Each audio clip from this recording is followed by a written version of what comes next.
In the past few years, we've seen technological innovations that can make guns safer, harder to misfire or have someone who doesn't actually own the gun fire it, harder to steal, for instance. But we've also seen inventions that make them harder to detect and track for law enforcement.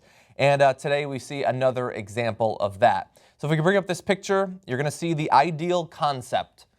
Or you might say, wait, isn't that just like a case for an iPhone? No, because then it turns into this.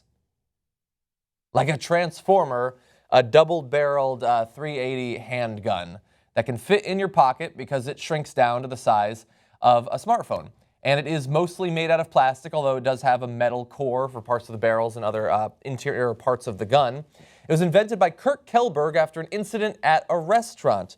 So he said that a boy spotted me in the restaurant and said loudly, "Mommy, mommy, that guy's got a gun."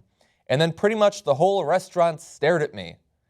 And so you might think, well, do you really need to be wearing a gun at a restaurant? And if you think it's so necessary, perhaps you shouldn't be concerned with what children passing by think. But he was bothered by that, and he didn't want to be called out in public for having a gun, and so he went.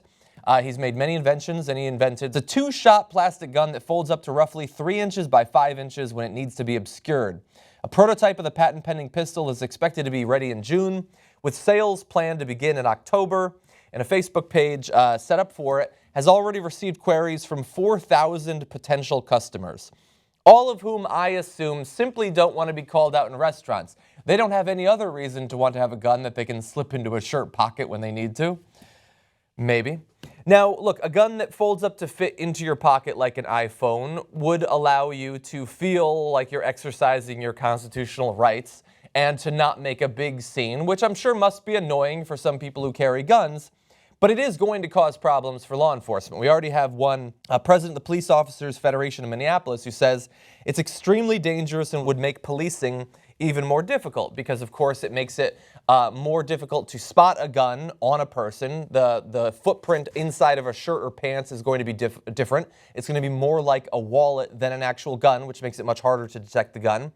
And when you think about the possibility for this increasing the number of people who get shot by police because the police think that they might have a weapon, think about what already happens. We already have instances almost every week where somebody is reaching into their pocket, or they have a wallet, or they have a book, or they have God knows what. And despite the fact that it doesn't really look like a gun, the police will shoot them to death. That happened to Amadou Diallo. It's happened to many people. And now imagine if the police know that there are things specifically made to look like phones. And then they're going to be out there and they're going to wonder, well, are 4,000 people walking around with smartphone guns in their pockets? Now, maybe that won't influence police, but it might at some point get someone killed because they simply have their Android in their hand and some police officer thinks that they have a gun. And of course, there's the additional problem that it's mainly made of plastic. Now, there are regulations for airport security requiring that guns have a certain amount of metal. Kellberg says that the gun will pass that threshold, and he's offered to make X-ray blueprints of the guns available for the TSA so that they can detect the gun in luggage and things of that sort.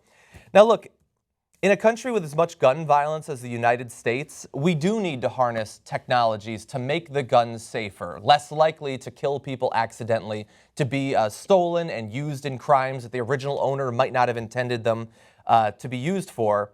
But as cool as this gun might look, and as much as people who are interested in guns or technology might be enthused by it, this is taking a step in the exact wrong direction to solving the gun problems that we have in this country. And that's my final judgment.